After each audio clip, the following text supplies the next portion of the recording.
अस्सलाम वालेकुम pre ninth TK स्कायद campus unit number 1 exercise number 1.2 lecture 2। आज एक्सरसाइज 1.2 डिस्कस करने से पहले हम लोग कुछ basic concepts in terms of definition discuss करेंगे, जिनको इन नंबर्स मैंने आपके सामने शो कर दिया है और जिन पेजेस पर इनकी डेफिनेशंस मिल सकती हैं, जैसे रो मैट्रिक्स और कॉलम मैट्रिक्स की डेफिनेशन आपको पेज नंबर 4 पर मिलेगी। रेक्टेंगुलर, स्क्वायर, नल और ज़ीरो और ट्रांसपोज की आपको डेफिनेशन पेज नंबर 5 पर मिलेगी। इसी तरह बाकी तीन की पेज नंबर 6 पर मिलेगी। इनका वन बाय वन हम एग्जांपल्स के साथ इनको डिस्कस करते हैं, इनकी अंडरस्टैंडिंग करते हैं, ताकि हम जो नेक्स्ट लेक्चर है जिसमें हमने 1.2 एक्सरसाइज स्टार्ट करनी है उसको हमें समझने में आसानी हो। तो स्टार्ट करते हैं। सबसे पहले हमें स्टार्ट करना है रो मैट्रिक्स से। तो स्टूडेंट्स, रो मैट्रिक्स ऐसी मैट्रिक्स होती है जिसमें सिर्फ एक कॉलम हो। A matrix is called a row matrix if it has only one row. Row matrix कौन सी है? जिसमें एक रो हो। A matrix is called row matrix if it has only one row. जैसे मैट्रिक्स एम है, इसमें रो एक है, कॉलम तीन है। नंबर ऑफ कॉलम्स हमारा कंसर्न नहीं है, हमने ये देखना है कि अगर एक रो है तो वो रो मैट्रिक्स है। उसके बाद आ जाएगा column matrix. A matrix is called a column matrix if it has only one column. तो ऐसा मैट्रिक्स जिसमें सिर्फ एक कॉलम हो उसे हम कॉलम मैट्रिक्स कहते हैं। इसमें नंबर ऑफ रोज हमारा कंसर्न नहीं है। जैसे इसमें दो रोज हैं और एक कॉलम है, लेकिन ये कॉलम मैट्रिक्स है। इसी तरह इसमें तीन रोज और एक कॉलम है, लेकिन ये भी कॉलम मैट्रिक्स है, क्योंकि इसमें नंबर ऑफ कॉलम्स कितने हैं? एक। उसके बाद आ जाए रेक्टेंगुलर मैट्रिक्स पर। ऐसा मैट्रिक्स जिसमें number of rose number of columns के इक्वल ना हो। जैसे कि मैंने आपको बताया, नंबर ऑफ रोज को हम m से रिप्रेजेंट करते हैं लेक्चर नंबर 1 में, और नंबर ऑफ कॉलम्स को n से। तो in which m is not equal to n, the matrix is called rectangular matrix. A matrix is called rectangular if the number of rows is not equal to the number of columns. अब जो matrix ये है, इसमें तीन रोज और दो columns हैं, ये रेक्टेंगुलर मैट्रिक्स है।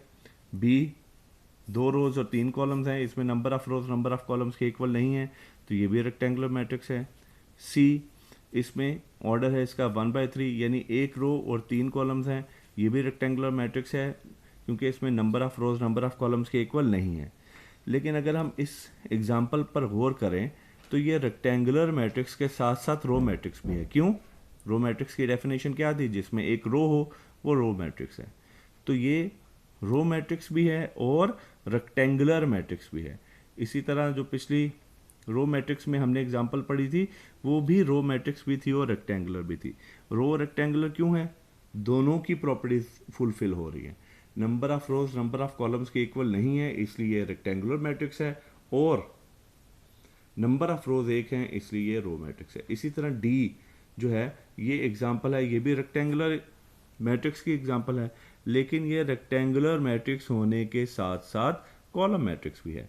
तो इसका मतलब है कोई एक मैट्रिक्स एक से ज़्यादा टाइप की प्रॉपर्टीज भी होल्ड कर सकता है, यानी एक से ज़्यादा टाइप का भी हो सकता है। उसके बाद आ जाए स्क्वायर मैट्रिक्स। तो स्क्वायर मैट्रिक्स ऐसा मैट्रिक्स होता है जिसमें नंबर ऑफ रोज इक्वल हो नंबर ऑफ कॉलम्स के, यानी m इक्वल हो n के। मैट्रिक्स ए का ऑर्डर क्या है? 2/2। मैट्रिक्स बी का ऑर्डर क्या है? 3/3। इसमें भी number of rose number of columns के इक्वल हैं, बी में भी number of rose number of columns के इक्वल हैं। सी का ऑर्डर क्या है? 1/1। इसमें भी number of rose number of columns के इक्वल हैं। लेकिन ये स्क्वायर मैट्रिक्स के साथ साथ रो मैट्रिक्स भी है और कॉलम मैट्रिक्स भी है, क्योंकि इसमें एक रो है इसलिए रो मैट्रिक्स है, इसमें एक कॉलम है इसलिए कॉलम मैट्रिक्स है, और इसमें number of rose number of columns के इक्वल हैं, तो ये स्क्वायर भी है। यानी इस मैट्रिक्स में तीनों टाइप्स की प्रॉपर्टीज मिल जाती हैं हमें। तो इसलिए ये रो मैट्रिक्स भी है, कॉलम मैट्रिक्स भी है और स्क्वायर मैट्रिक्स भी है। इसके बाद आ जाए नल और जीरो मैट्रिक्स। अब नल और जीरो मैट्रिक्स कौन सा मैट्रिक्स होता है?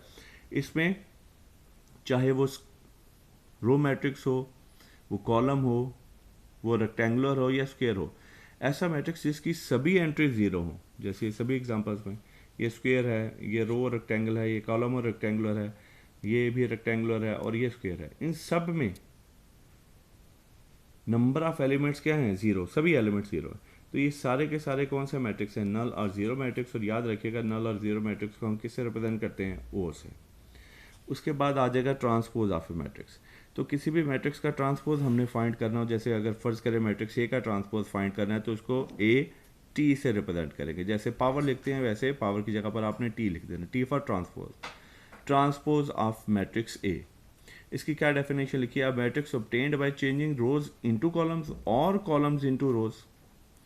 तो रोज को कॉलम्स में बदलना है या कॉलम्स को रोज में बदलना है। तो बात स्टूडेंट्स यहाँ पर क्या कर देते हैं, और की जगह पर क्या लिख देते हैं? एंड, जो कि क्या है? गलत है।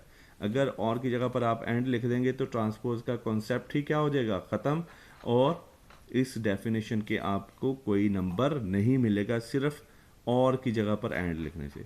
तो और का क्या मतलब है? या तो रोज को कॉलम्स में बदलना है या कॉलम्स को रोज में बदलना है। जैसे इसकी आगे एग्जांपल है, मैट्रिक्स ए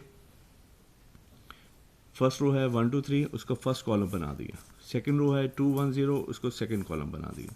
थर्ड रो है -1 4 -2, उसको थर्ड कॉलम बना दिया। उसके बाद नेक्स्ट डेफिनेशन पर आ जाएं, यह है नेगेटिव ऑफ ए मैट्रिक्स। तो किसी भी मैट्रिक्स का हमने नेगेटिव फाइंड करना है तो क्या करते हैं? उसके साइन चेंज कर देते हैं। यानी ए का नेगेटिव क्या होगा? -a। साथ साथ इस मैट्रिक्स की सभी एंट्रीज के साइन भी चेंज हो जाएंगे। तो let A be a matrix then its negative -a is obtained by changing the signs of all the entries of A. That is, i e का मतलब है डेट इज। अब सभी एंट्रीज के साइन चेंज होने का मतलब है कि जो पॉजिटिव है वो नेगेटिव हो जाएगा और जो नेगेटिव है वो पॉजिटिव हो जाएगा। इसके बाद आ जाए सिमेट्रिक मैट्रिक्स। ऐसा मैट्रिक्स सिमेट्रिक मैट्रिक्स कहलाता है जिसका ट्रांसपोज लें तो वापस वही आ जाए। जैसे ए ट्रांसपोज ए के इक्वल आ जाए तो ए सिमेट्रिक होगा, बी ट्रांसपोज बी के इक्वल आ जाए तो बी सिमेट्रिक होगा, सी ट्रांसपोज सी के इक्वल आ जाए तो सी सिमेट्रिक होगा। A square matrix is symmetric if it is equal to its transpose, that is matrix A is symmetric if A transpose is equal to A. अब उसकी example में यहाँ पर मैट्रिक्स है, नाम चाहे आप इसको मैट्रिक्स ए का दे दें। तो फर्स्ट रो को फर्स्ट कॉलम लिख दिया, ट्रांसपोज ले लिया, सेकंड रो को सेकंड कॉलम बना दिया, थर्ड रो को थर्ड कॉलम, तो देख लें वही वापस वही मैट्रिक्स आ गया। तो इसलिए मैट्रिक्स एम कौन सा मैट्रिक्स है? Symmetric matrix. आखिर में डेफिनेशन है, जो आज के लेक्चर की आखिरी डेफिनेशन है, वो है स्क्यू सिमेट्रिक मैट्रिक्स।